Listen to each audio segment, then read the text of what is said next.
독일에 온 지 얼마 안 되는 한국에서 온 두 사람 정류장에서 대화를 하게 되었습니다.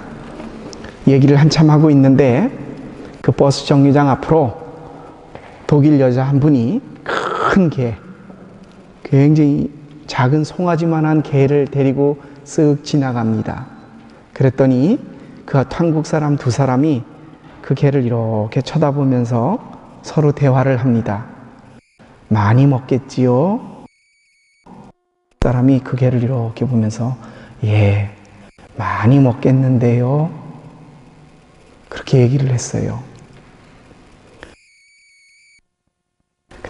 이렇게 지나가고 말한 사람이, 먼저 말을 꺼낸 사람이 개가 참 컸잖아요. 그러니까 어휴, 저걸 잡으면 개고기가 참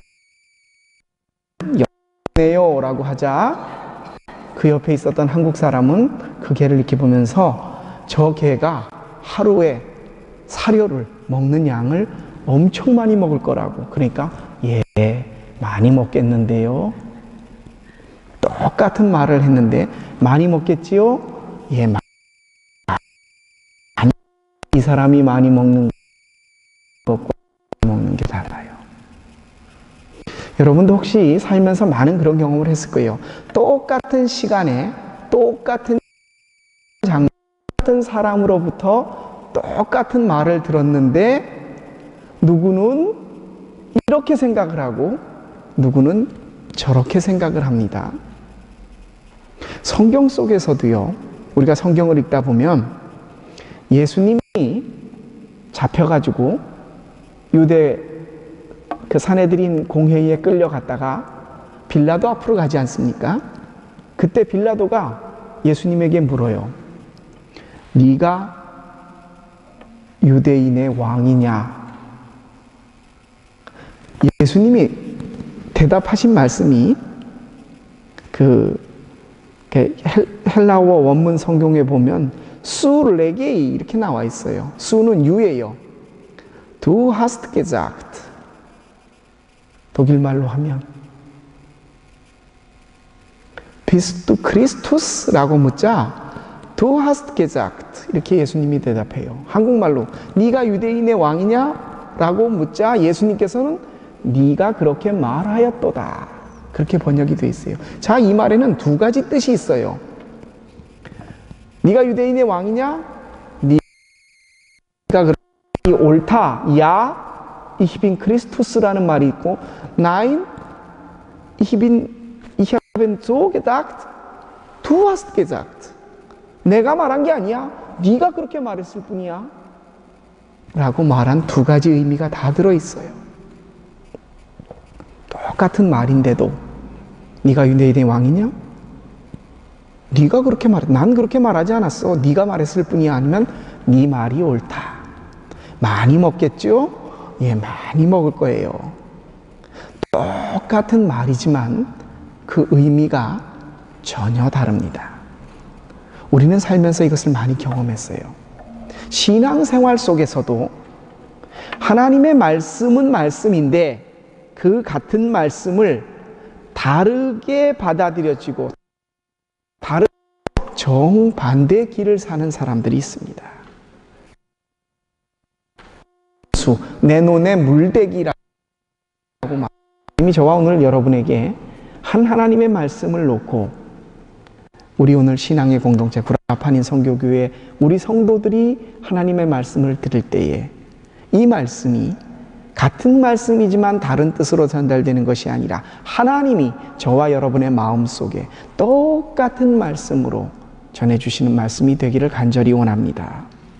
오늘 사건 속에서 바로 이 내용이 나와요. 똑같은 말을 했습니다. 두 사건이 예수님과 같이 일어났는데 가이사라라고 하는 지방을 지나갈 때에 예수님께서 제자들 가운데 물었습니다. 사람들이 나더러 누구라고 말을 하더냐? 그러자 제자들 중에 엘리야라고 하더이다. 더러는 선지자, 누구는 세례 요한이 다시 살아났다고 하더이다. 그러자 예수님이 물으십니다. 그러면 너희는 나를, 그때 여러분도 잘 아는 예수님의 첫 번째 제자 베드로가 홈런을 치죠. 뭐라고 말합니까? 두비스 크리스토스. 당신은 그리스도시요 레벤데스 고테스 존. 그렇죠? 살아계신 하나님의 아들이라고 말합니다. 그러자 예수님이 너무너무 기뻐하시면서, 여기서 이제 좀 서로 생각이 갈리는데, 내가 천국의 열쇠를 내게 주노니, 우리 카톨릭시에서는 진짜 베드로에게 그 천국의 열쇠를 줘서 베드로가 열면 열리고 닫히면 닫힌다. 근데 우리 에판겔리시 쪽에서는 베드로 자신이 아니라 베드로가 했던 그 신앙 고백, 두비스 크리스투스, 살아계신 하나님의 아들, 레벤데스 고테스, 존네스 고테스라고 말한 그 믿음의 고백 위에다가 천국의 열쇠를, 그냥 누구든지 베드로가 아니라 그 고백을 하는 사람은 천국의 열쇠를 받아준 사람이다 라고 우리는 얘기를 해요. 예수님으로부터 큰 칭찬을 들었습니다. 그리고 천국의 열쇠를 받아주었어요. 그런데 이건 마태복음에 나오는 말씀이고, 그 다음 우리 안집사님이 읽어주신 누가복음 4장에 나오는 말씀이에요. 주일날 예수님께서 회당에 가셨는데 귀신 들린 한 사람이 나타났다. 그 당시에는 많은 병들이 귀신들의 장난이라고 생각을 했던 것 같아요. 병자가 앞에 나와서 예수님을 딱 보자마자 이렇게 말합니다. 거룩하신 이여, 나는 당신이 누구인지 압니다. 나를 괴롭게 하지 마십시오. 당신은 그리스도십니다. 하나님의 아들이십니다. 이야, 예수님이 묻지도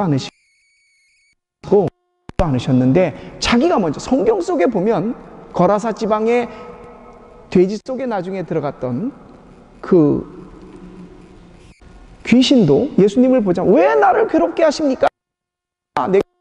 당신은 거룩하신 하나님의 아들입니다. 예수님을 제일 먼저 알아본 건 제자들이나 사람들이 아니었어요. 귀신들이 제일 먼저 알아봤어요. 예수님이 하나님의 아들 메시아 됐다는 것을 성경 속에 보면 귀신들이 그렇게 말해요. 당신은 그리스도이십니다. 주님의 반응이 어땠습니까? 그 사람을 보고 어미 꾸짖어 이르시되 그 사람에게서 나와라. 그리고 그 귀신을 돼지떼에게 들어가게 하시거나 쫓아내십니다. 자, 똑같은 말이에요. 두비스 크리스토스, 당신이 그리스도십니다. 살아계신 하나님의 아들입니다 라고 말을 했는데, 베드로는 천국의 열쇠를 받아주었고 그 귀신은 꾸지람을 들었습니다. 여러분 혹시 뭐 삐딱하게 생각하는 건 아닌데, 뭐 알레프라기 쉔이라고 그러죠. 그렇죠? 모든 질문은 선한 거라고. 아니, 똑같은 말을 했다고요.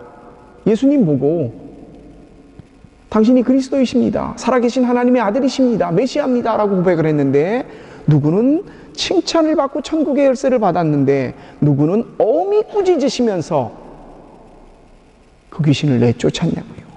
꾸짖음을 받았으니까.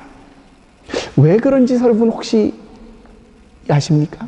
베드로는 예수님 편, 예수님의 제자라서 좋은 편이고, 사탄은, 귀신은 사탄 편, 나쁜 편이라서 우리 편하고, 우리 편이 얘기한 거는 뭐 시어머니가 보기에 며느리가 이쁘면 뭐 발뒤꿈치도 이쁘다, 뭐 미우면 그림자도 밉다라는 우리 옛말이 있던데, 베드로는 예수님 편이라서 이뻐서 여기는 그겁니까?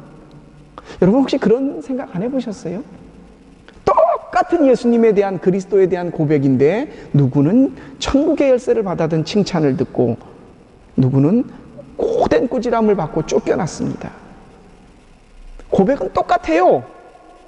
같은 말이에요. 그런데 그 결과가 너무 다르게 예수님이 나타나셨어요. 왜 그러셨을까요? 바로 예수님이 그리스도라고 말한 말의 고백에서가 아니라, 그것을 고백한 이후에 그 사람의 삶과 마음 속의 태도에 있어서 예수님이 중심을 보시는 분이라고 말씀하셨다고. 나는 당신이 누구인지 압니다. 귀신도 똑같이 고백했어요. 당신은 그리스도이십니다. 예수님에 대해서 아는 거는 똑같아요. 그런데 그 아는 예수님에 대해서 내가 행동할 때에, 자, 우리가 예수님, Du bist Christus, mein Herr, 당신이 나의 주님이십니다 라고 고백했다. 자, 이라고 고백했으면 나는 뭐가 되는 겁니까? 상대적으로 내가 주인이 둘이 될 수 있어요? 나는 당신의 커넥트예요. 나는 당신의 종입니다. 디너예요 라는 고백이 있어요. 베드로에게 있어서는 Du bist Christus, 그 말을 거꾸로 얘기하면 Ich bin dein Knecht, dein Diener라는 말이에요. 그런데 사탄에게 있어서는, 바로 이 귀신에게 있어서는 당신은 그리스도이십니다, 주인이십니다. 하지만 나는 당신의 종이 되기를 원하지 않고 나 역시 주인이 되기를 원합니다. 그러니 내게서 떠나가 주십시오. 당신이 나의 주인이십니다. 그러니 나는 당신의 종입니다. 주여 말씀하옵소서라는 그 고백이 속에 있는 것이고, 다른 하나는 당신은 높임을 받을 그리스도가 맞습니다. 하지만 난 당신의 종이 아니라 내가 나의 주인으로 살기를 원합니다. 나를 괴롭게 하지 마시고 제발 가주십시오 라는 고백입니다.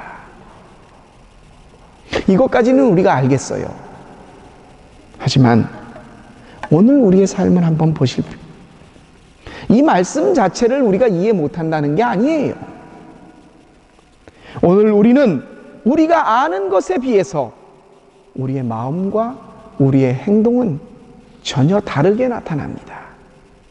베드로가 주는 그리스도십니다 라고 했던 고백, 사탄이 나는 당신이 누구인지 압니다, 당신이 그리스도이십니다 라고 했던, 귀신이 했던 고백으로 우리가 예수를 믿는다고 하면 여러분 펄쩍 뛰시겠지요? 아이, 난 아니에요. 나는 예수님이 그리스도이십니다, 베드로 편이에요. 압니다. 여러분이 베드로 편인 거, 아니 예수님 편이라는 것을. 하지만 하나님이 주인인 것을 알면서, 하나님이 주인인 것을 알면서 우리의 삶 속에서는 끊임없이 내가 나 삶의 주인공으로 다시 떠올라요. 오늘의 우리를 좀 냉정하게 보십시다. 알기는 예수님이 주인인 걸 알아요. 고백은 정말 내 삶의 주인이 예수님이신가? 그것도 우리가 그렇다고 그래요. 근데 정말 그럴까? 우리 최 권사님도 기도하셨어요. 제가 늘 입버릇처럼 예수님이 내 마음속에 1등 되기를 원하신다. 1등이 뭐예요? 여러분, 이거 생각하고 나면 기분 좋아지는 거 있어요. 이것만 하면 내 힘이 솟아요. 내 마음이, 내 생각이 거기가 있어요. 대부분의 사람들이, 아마 한국에 있는 100명 중에 101명은 예수 믿는 사람 포함해서예요. 돈 좀 벌거나 돈 벌 일이 끝난 사람은 어떻게 이 좋은 세상 건강하게 살까? 좀 여유가 되면, 여유가 안 되더라도 그러네요. 그 돈을 버는 이유 중에 하나가 어떻게 내 새끼를 좀 잘 키울까? 또 좀 더 여유가 있으면 뭐 재미있는 거 없수?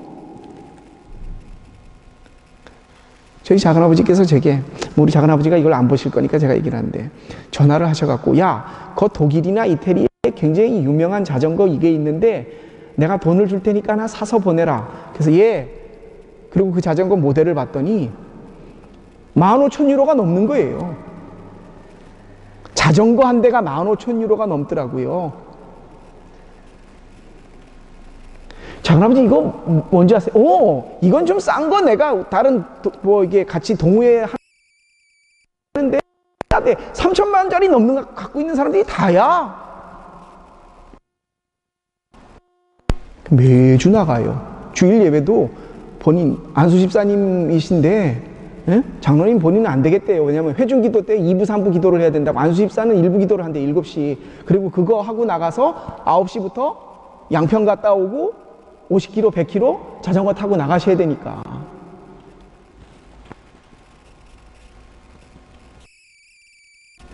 그래서 내가 가장 마음이 가고 그것만 생각하면 기분이 좋고 그게 잘 되면 생활이 풀리는 것 같고 그것 때문에 근심하고 거기다 마음 쏘는 그 1번, 그것 때문에 우리는 그걸 주인으로 모시고 사는 거예요.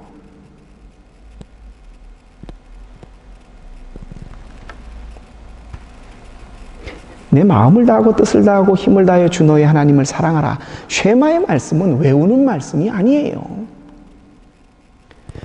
하나님이 우리에게 요구하시는 게, 아까 제가 기도 시간 우리 재산 바치라 그래요. 이단들은 재산을 바치라 그래요. 막달라 마리아가 주님 앞에 바친 것은 값비싼 향유가 아니었어요. 자신의 운명을 거기다가 걸었던 거예요. 여러분 운명을 예수님께 걸겠어요? 그럴 수 있으세요? 예수님만 생각하면 막 기분이 좋으세요?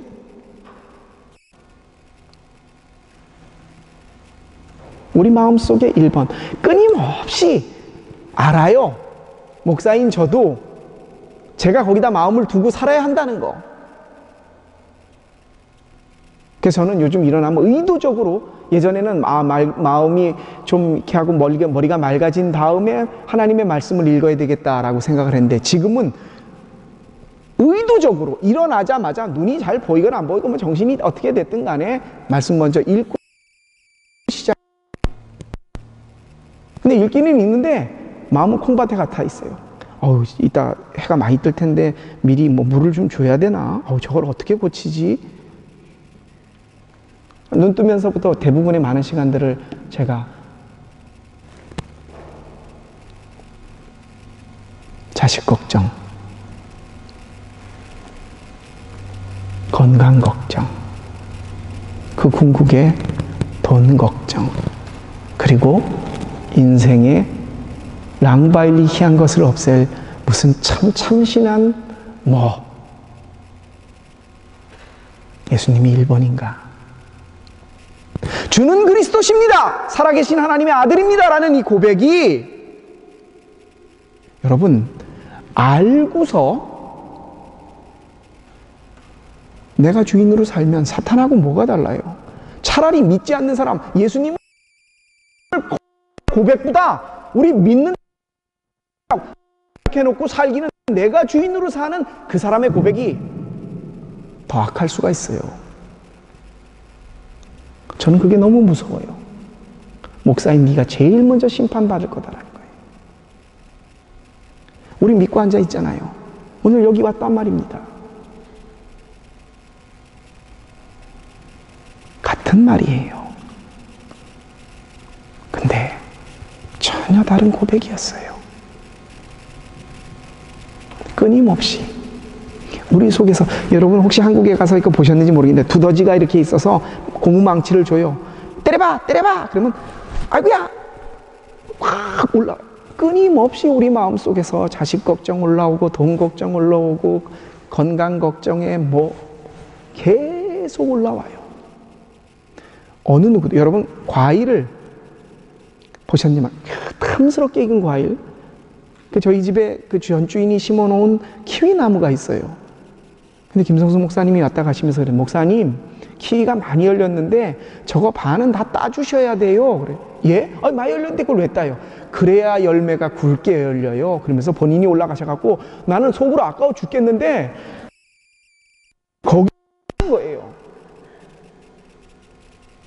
너무 아깝더라고요. 그 나뭇가지를 막 잘라내시는 거예요. 그냥 새싹으로 처음 올라오는 거에는 열매가 안 맺히고 내년 돼야 된다고, 이듬해 됨부터 난다고 막 올라오는 가지를 다 잘라내시는 거예요. 속이 얼마나 아픈지. 근데 그 아주머니 그 키웠던 키위를 제가 작년에 봤거든요. 엄지손톱보다 조금 더 커요. 근데 저희 집 거는 이거 지금 3배로 커져 있어요. 희한하대요. 들판에 있는 살구, 사과 이런 거는 앞에 개자를 붙여요. 그죠? 개살구, 개사과. 요만하게 있고 먹으면 엄청 시거나 떫어요. 과수원에 있는 거는 엄청 크고 맛이 달아요. 물론 거름도 주고 전지도 하고, 좋은 거는 절대 때 그냥 자연스럽게 그 조그만 요거보다 좀 커요. 요만한 밭에 상추 몇 포기 심고 이렇게 놨는데 상추는 죽어라고 잘 안 자라는데 돌았으면 다음날 막 또 올라오고 그래요. 신앙이 그래요. 주님 당신이 나의 그리스도이십니다. 우리가 이걸 고백해 놓고 거기서 끝난다고 큼스러운 신앙의 열매가 절대 안 맺힙니다. 잡초 올라오듯이 내 세상 걱정과 내 삶의 많은 것들이 계속 끊임없이 올라와요. 어떻게 해요? 두더지 때리듯이 때려봐. 그럼 때려서 그걸 자꾸 두드려 내려놔야 돼요. 우리가 오늘날 살면서 마른 베드로의 고백인데 마음속은 있는 건 아닌지, 똑같은 말이지만 다른 의미예요. 본인 스스로가 잘 알아요. 하나님 앞에서 아침에 일어나시거든 주님 내 마음속에서 1등 하십시오. 그 말 한마디 딱 해놓고 생각하시면서 사세요. 그래야 주님이 1등, 아니 그냥 1등으로 달려가려고 막 옆을 보면서 내가 지금 달려가고 있다 그 생각할 수 있어요. 신앙은 거저 얻어지는 것이 아닙니다. 그래서 바울은 했습니다. 여러분, 베드로의 고백과 사도, 하지만 그 마음속 중심에서 누가 주인이 되어 있느냐, 끊임없이 내 속에서 나를 주인으로 만들고자 하는 많은 세상의 것들 가운데서 여러분 스스로를 지켜서 예수님 아래 종이 되셔서 주님이 주인 되시는, 주님이 1등 하시는 이번 한 주의 삶 사시기를 주님의 이름으로 부탁드립니다. 아멘. 기도드리겠습니다. 똑같은 고백이었지만 전혀 다른, 하나는 큰 칭찬을 받는 천국의 열쇠를 받아듣고 또 다른 하나는 사탄아 물러가라 배척을, 꾸짖음을 받았습니다. 알기는 압니다. 주님이 그리스도이신 것을, 나의 주인 되심을. 그러나 정말 주님이 내 삶의 주인으로 살고 계시는지, 매일 아침 눈을 뜨면 주님 1등 해주십시오. 나는 당신의 종입니다. 고백하며 그 삶을 살 수 있는 지혜로운 구라파닌 선교교회 성도들의 한 주간 삶 되게 하여 주옵소서. 그 삶을 우리에게 살아 보이신 우리 주 예수 그리스도의 이름으로 감사하며 기도합니다. 아멘. 우리 주심